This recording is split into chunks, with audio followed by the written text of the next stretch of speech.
Chapter 24. When I stepped through the portal with Brug, Dicini, Prantu, and Priya, my jaw dropped. Instead of the loose footing of black blight I'd crossed on my way to Briarton days before, the sun reflected off lush green grass and low shrubberies.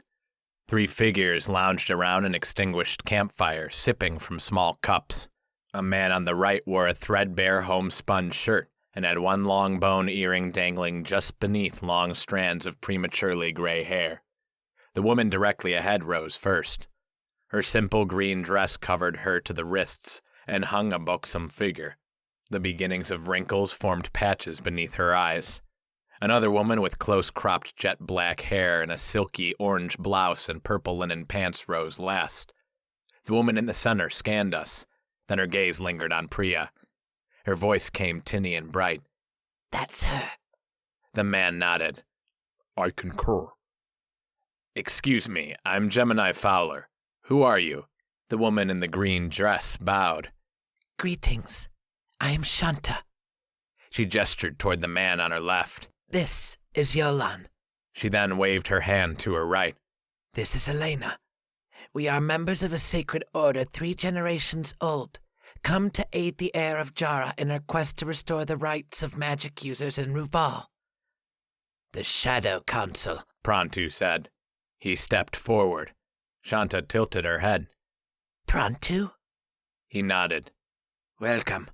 Does my heart good to see you carrying on your forebear's mission." She paced forward and extended a hand. Prantu grasped it. "We didn't know you still lived, but I am pleased to see you have returned to Delphine's side. It's Priya, and I'm standing right here." Shanta spread both arms out to her sides in a slow motion, then bowed. "So you are, blessed lady."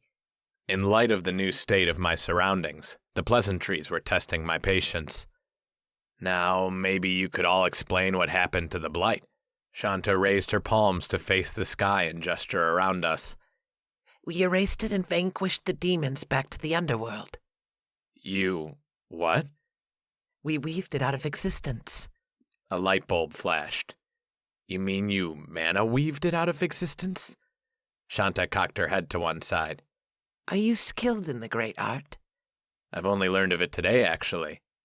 The man answered. "See, it's Solar's will. He learns of it the day we come and cleanse his lands. I told you, Shanta, this was destined."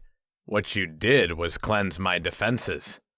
That blight was keeping the governor of this region from returning to invade us." Shanta's face scrunched up and her lips formed a wrinkled square around her teeth. "Oh, didn't know." "Great." I peered over my shoulder at the portal. "Well, I guess what's done is done.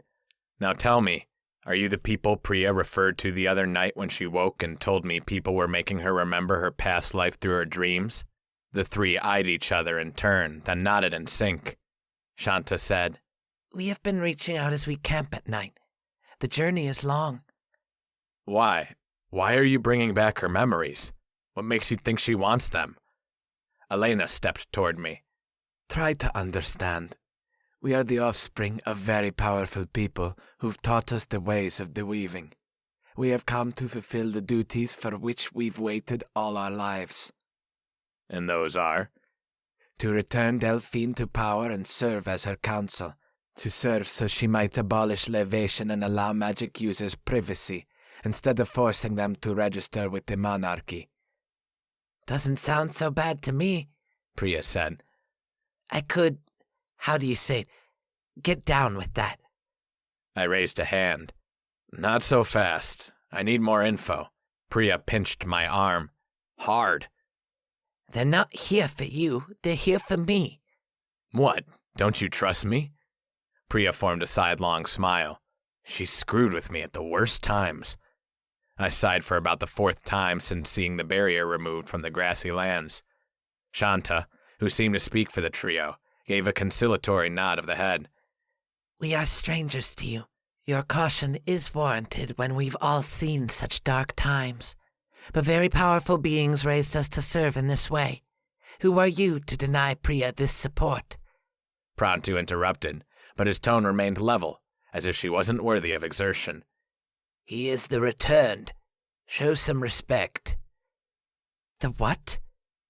What returned? Shanta analyzed me. Then she took a faltering step backward and fell hard on her ass.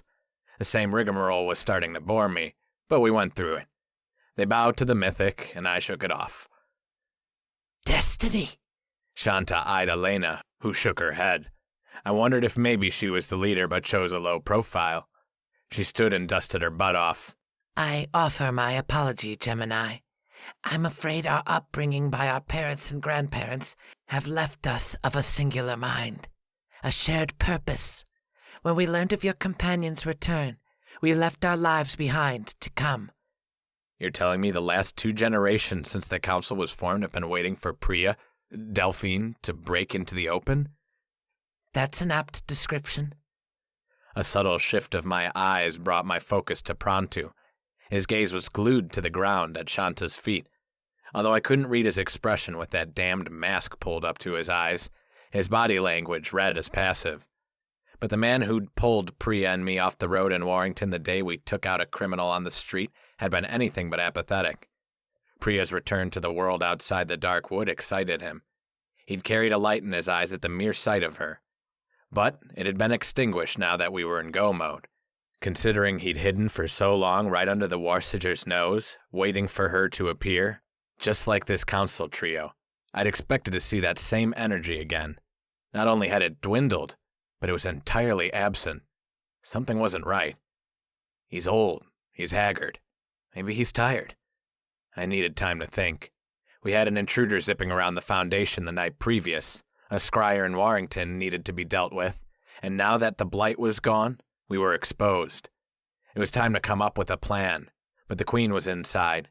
The new arrivals needed vetting. And now that we're more susceptible to invasions from both flanks, time was of the essence.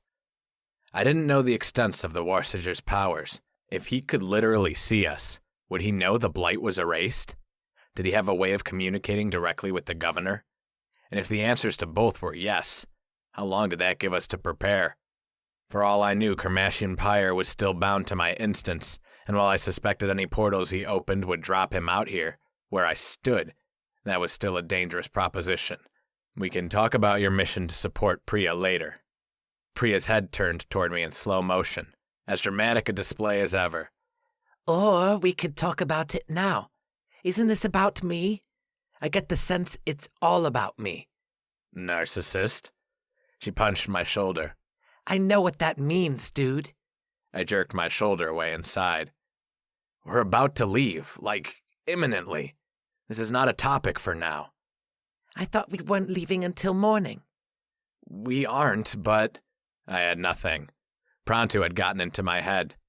My worries about the potential for Priya to go full dark as her memories returned was making its mark on my psyche. Fine. You can show these 3 around, but they need to promise me something. What guarantees can I offer? Shanta asked. No more memory retrieval until we've all sat down and discussed it. Shanta eyed her 2 compatriots and turned. Each nodded. A fair request. We've waited years. A couple days shouldn't matter. What if I want to remember? Priya asked. It's making me more powerful, right? Why wouldn't we want that? We can discuss my concerns privately. You just have to promise not to flip your shit. Flip my shit? What, you mean lose my temper? She waved her hand sporadically over her head. Then she snapped off a few sparks of electricity between the thumbs and fingers. Blow the whole place to smithereens because I can't control my emotions? Well, you're not doing the best job right now. Gah, you annoy me. You love the shit out of me. Priya huffed, then she doubled over.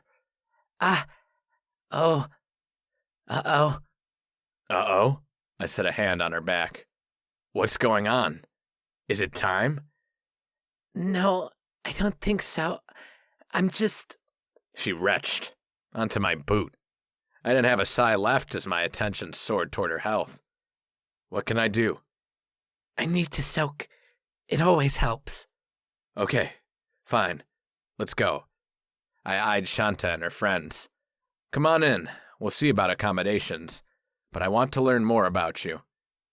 Thank you, Gemini. We accept your hospitality. Before we stepped through, I asked Shanta to stay behind. She seemed to be the one speaking for the group, and I wanted a word. Prantu gave us the impression a while back that there were more of you. There are many, but not in Rubal.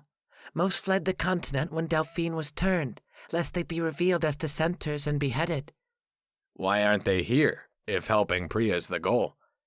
They will come in time, if you will welcome them. But they are spread across many countries. Can't they just portal in?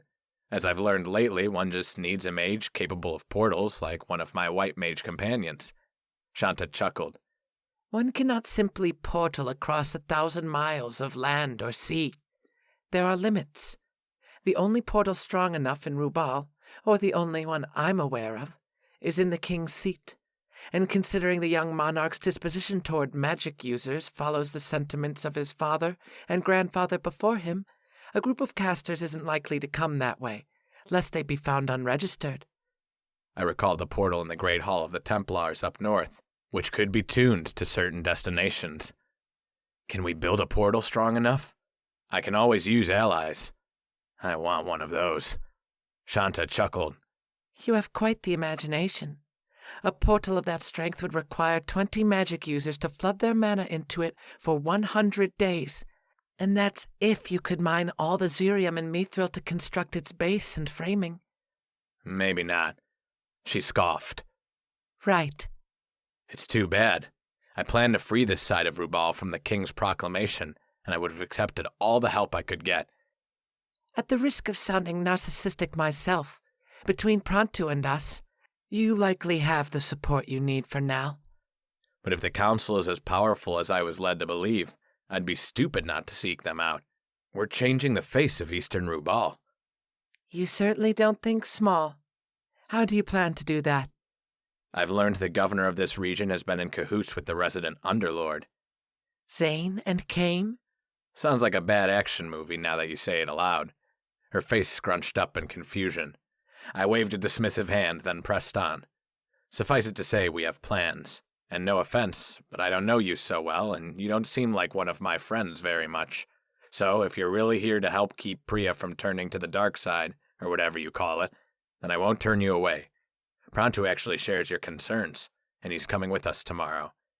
Where are you going? Like I said, let's feel things out a bit. I'd like to get to know you, but when we go after the governor, maybe you could help. She shook her head and waved a hand furiously back and forth. Oh no, we couldn't do that. What, you love the governor or something?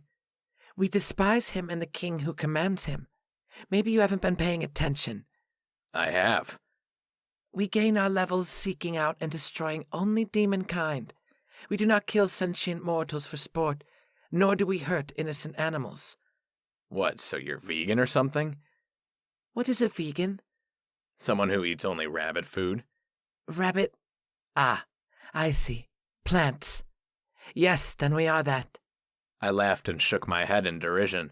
Shanta aptly interpreted my foul mood. You seem annoyed. It's just my luck. These powerful magic users I was told to expect someday show up at my foundation right when I'm ready to move on to an important part of my mission to rid the world of an underlord, and they're pacifist. She clicked her tongue, then pushed out her bottom lip. Yes, I can see why that's disappointing, but we will prove our worth by returning Delphine to some semblance of her previous power. That should prove helpful. And when you set out to take on the demon underlord, well, that's the kind of thing we live for. Hopefully you'll trust us by then. Actually, that would be great. I leveled a finger at a respectful distance. But no messing with Priya's brain until we've parlayed. Agreed. Chapter 25. Giles. Once they were underway again, Giles jostled in the back of the cart. The trip down the Gynus peaks proved uneventful once the snow relented and began to melt off at the lower elevations. The men rode mostly in silence, but Pyre had tied his mount to another and joined the governor inside the carriage. Giles tipped his head and listened with interest to every word spoken. He learned that Governor Zane held bi-weekly functions where the citizenry could petition for aid, and that he oversaw the productions himself. He had to admit, it was more than he'd have expected. A bit of leadership displayed to his people. And visibility. But his discussion with Pyre about the next scheduled function came with the derisive tone Giles would have expected. The list of petitioners was submitted in advance, and Kane knew what each person would ask for before they appeared in the line. It was thorough, to say the least. He also learned there was a band of rebels on the western side of the Guinness Peaks that surrounded Milbury. It consisted of humans, dark elves, and dwarven bandits who raided supply lines at random intervals, and Pyre had yet to discover where they were getting information about the shipments they attacked. This was a source of great irritation for the governor. Giles was glad. On the second morning, a topic arose that perked Giles up. "I assume Nin will be ready to receive us," Zane said. "Nin? He's visiting the elves?" "Yes, Governor. We messaged ahead well in advance. They don't have a warlock to open a communication portal, but they've assured the envoy returning from Trowsby they'd be ready. The portal will be at your disposal." "An envoy returning from Trowsby wouldn't go through Nin. They'd go through... No, that can't be right." "Fine, but we really need to build our own portal." "I sense traveling into the Plague Barrens still disturbs you." "Then it's true. They're talking about the ancient city, the dead city of Nin. There are beings there?" "What sane person wouldn't it disturb? Giant worms, demons of such variety you wonder why they exist, deadly animals who tunnel in the sand and rise to kill trespassers in seconds." "All controlled by your benefactor in the north. Kame's orders will not be disobeyed. Besides, the tunnel to the underground is always kept clear for you and your envoys." "I still don't have to like it." "As you say, Governor." "After all, we're talking about a demon underlord. What happens if he decides I don't serve his interests? You've seen how he responds if his magicians don't arrive on time. He is brutal and—" "Forgive my interruption, Governor Zane, but he also has ears in the strangest of places." Giles considered the guards surrounding them, wondering if they might own a pair of the ears being referenced, or perhaps Kame's magic reached further than he'd imagined. A fair point. I don't know what I'd do without you at my right hand, Pyre. "I could enjoy no greater compliment, Governor. Besides, if our mission is a success and our offer is heard, we might solve our problems in short order." The governor changed topics. "Any word from the Ancient One? Will he be waiting for us in Warrington?" "Warrington?" Giles wondered. "We will arrive ahead of him." "Ahead?